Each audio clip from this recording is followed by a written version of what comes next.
हिमाचल प्रदेश के सुप्रसिद्ध धार्मिक स्थल मां तारा देवी में नवरात्रों की धूम। रामकिशन शांडिल। शिमला के तारा देवी मंदिर का निर्माण करीब 250 साल पहले बंगाल के सेन राजवंश के राजा भूपेंद्र सेन ने करवाया था। ये सुप्रसिद्ध मंदिर शिमला से लगभग 15 किलोमीटर की दूरी पर एवं कंडाघाट से लगभग 20 किलोमीटर की दूरी पर शोघी के पास ताराव नामक पहाड़ी पर स्थित है, जहां से पहाड़ों की रानी विश्व प्रसिद्ध पर्यटक स्थल शिमला का मनोरम दृश्य दिखाई देता है। बंगाल के सेन राजवंश के राजा भूपेंद्र सेन को सपने में देवी तारा के दर्शन हुए थे, जिसके बाद उन्होंने मंदिर बनवाया और लकड़ी की मूर्ति स्थापित की। बाद में उनके वंशज राजा बलवीर सेन ने भी देवी के दर्शन किए और मंदिर का पूर्ण निर्माण करवाया। राजा बलवीर सेन ने मंदिर में अष्टधातु से बनी मां तारा की मूर्ति स्थापित करवाई, जिससे मंदिर को पूर्ण रूप मिला। यह मंदिर मां तारा का वास स्थल माना जाता है और तारा देवी के दरबार में पहुंचने वाले हर भक्त की मनोकामना पूरी होती है। मां तारा देवी का यह मंदिर अपनी दिव्य सुंदरता, आध्यात्मिक शांति और प्राकृतिक सुंदरता के लिए भी जाना जाता है। नवरात्रों के दौरान समूचे भारतवर्ष से इस धार्मिक स्थल पर श्रद्धालुओं और पर्यटक मां तारा देवी का आशीर्वाद प्राप्त करने और अपनी हाजिरी लगाने भारी संख्या में यहां पहुंचते हैं। आपको बताते चले कि हर शनिवार, रविवार और छुट्टी वाले दिन मां तारा देवी मंदिर के प्रांगण में स्थानीय लोगों के सहयोग से विशाल भंडारों का भी आयोजन किया जाता है। कंडाघाट से हिल्स न्यूज 24 के लिए संजय ठाकुर के साथ कृष्ण भान की रिपोर्ट।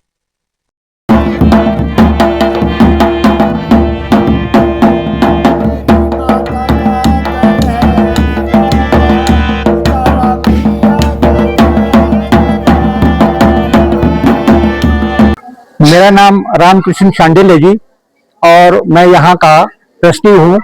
विगत 30 वर्षों से मैं यहाँ ट्रस्ट में कार्य कर रहा हूँ जी। ये जो आजकल नवरात्र के उत्सव हैं, वर्ष में 2 बार इस मंदिर में मनाए जाते हैं। इस वर्ष भी और वर्षों की भांति यहाँ बहुत धूमधाम से नवरात्रों का पर्व मनाया जा रहा है। इस मंदिर का जो इतिहास है वो क्योंथल स्टेट के राजा से जुड़ा हुआ है, क्योंकि ये क्योंथल स्टेट के राजाओं की देवी मानी जाती है। और ये देवी बंगाल से आए हुए सेन वंश के जो राजा थे, उनके साथ यहाँ उनको लाए थे, और यहाँ पर राजा जुंडा ने इस मंदिर का निर्माण करवाया। सबसे पहले ये निर्माण कोई 400 वर्ष पूर्व यहाँ मंदिर का राजा साहब ने जब निर्माण कराया, तो यहाँ पर काष्ठ की मूर्ति बनाई गई थी। उसके बाद यहाँ पर एक महात्मा आए और उन महात्मा ने राजा साहब से निवेदन किया कि यहाँ पर एक अष्ट धातु की एक बहुत अच्छी मूर्ति बनाई जाए, जो 18 भुजाओं वाली मूर्ति हो, महागौरी की मूर्ति। ये जो मूर्ति है जी, ये 18 भुजाओं वाली मूर्ति है, महागौरी की मूर्ति, जो 8वां रूप जो है भगवती का, जैसे 9 रूप होते हैं, 8वां रूप जो है भगवती का, ये यहाँ पर विद्यमान है। इसको तारा देवी इसलिए बोलते हैं कि जो वो महात्मा थे, उनका नाम ताराधीनाथ था, उनके नाम से ही इस देवी को पुकारा जाता है। लेकिन ये महागौरी की मूर्ति है।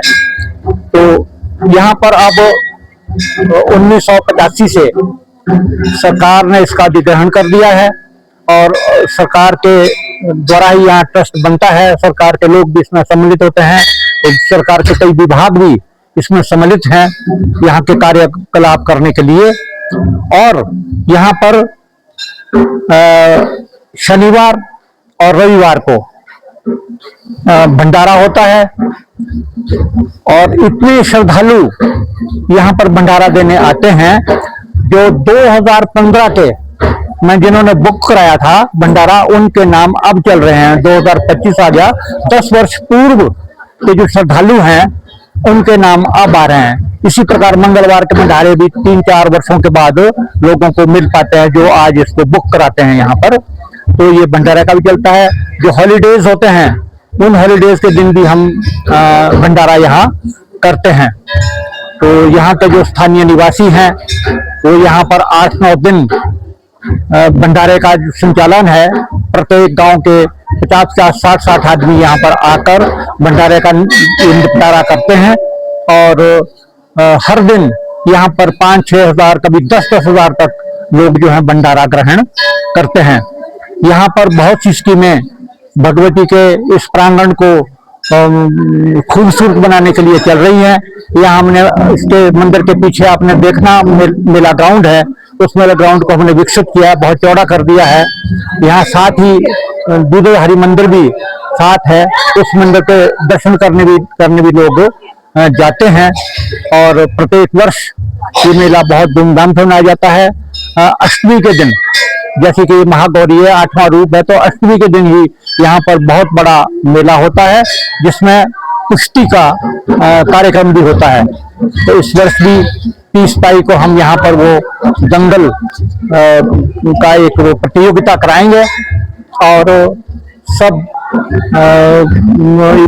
प्रांतों से, यहाँ दिल्ली से, राजस्थान से, हरियाणा से, पंजाब से बहुत पहलवान यहाँ उसमें भाग लेते हैं और हर लोगों की आस्था और श्रद्धा इस स्थान से जुड़ी हुई है।